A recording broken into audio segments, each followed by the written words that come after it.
DPP LSM Gempa Indonesia desak penegak hukum usut tuntas dugaan korupsi pengadaan 1.000 ekor sapi di Kec, Bontonompo, Kap Goa Sulsel.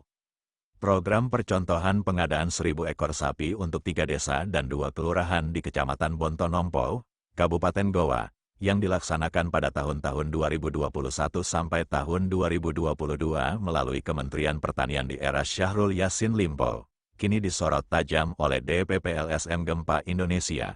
Program ini dilaunching pada Februari tahun 2021 sebagai upaya peningkatan ketahanan pangan dan pemberdayaan peternak. Adapun wilayah penerima masing-masing 200 ekor sapi, yaitu Desa Bontolangkasa, Desa Bontolangkasa Selatan, Desa Bategulung, Kelurahan Kalasrena, Kelurahan Tamalayang. 4 tahun berjalan, sapi tidak jelas rimbanya jika dihitung sejak 2022 hingga 2025.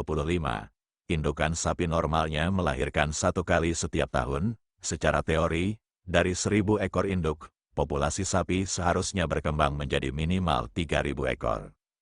Namun fakta di lapangan, menurut hasil investigasi DPP LSM Gempa Indonesia, tidak terlihat keberadaan induk 1.000 ekor tersebut, termasuk perkembangan populasinya. Ketua DPP LSM Gempa Indonesia, Amiruddin S.H. Karaeng Tinggi, menegaskan. Pertanyaannya sederhana, di mana 1.000 induk sapi itu sekarang? Apakah masih hidup? Apakah masih dikuasai kelompok ternak, atau sudah dijual habis? Program ratusan miliar ini harus dipertanggungjawabkan. Dugaan korupsi menguat, desak penegak hukum turun tangan.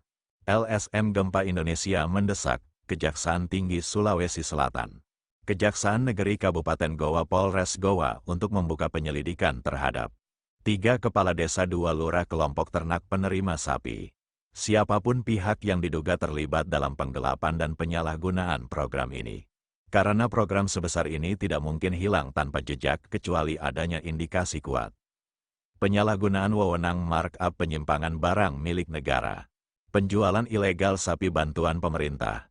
Landasan hukum, peraturan Kementan dan aturan pengadaan ternak. 1.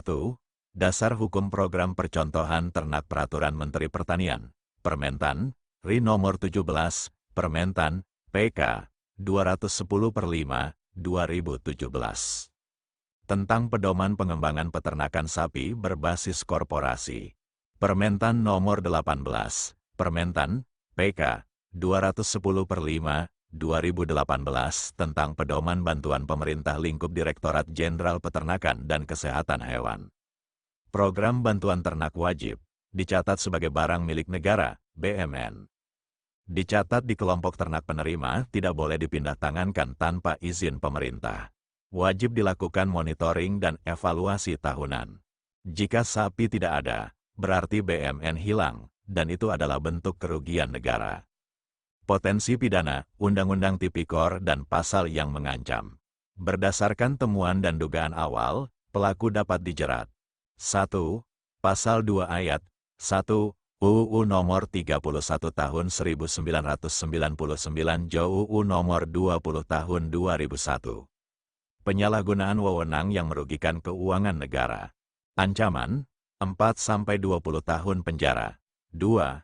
Pasal 3 UU Tipikor. Penggelapan barang milik negara melalui jabatan. Ancaman, 1-20 tahun penjara. 3. Pasal 8 UU Tipikor Pegawai Negeri. Penyelenggara negara menggelapkan barang yang dikuasainya karena jabatan. Ancaman, 3-20 tahun penjara. 4. Pasal 10 UU Tipikor. Melakukan penjualan atau pengalihan barang milik negara tanpa hak. Ancaman, 2-7 tahun penjara. 5. Pasal 55 KUHP Penyertaan Tindak Pidana, Pemangku Jabatan, Kelompok Ternak, Panitia, atau pihak ketiga yang terlibat. Tuntutan LSM Gempa Indonesia 1. Audit fisik sapi secara menyeluruh di 3 desa dan 2 kelurahan. 2. Pemeriksaan terhadap kepala desa, lurah, dan ketua kelompok ternak. 3.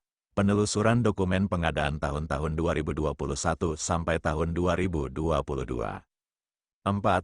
Penyidikan resmi atas dugaan penggelapan atau korupsi anggaran. 5.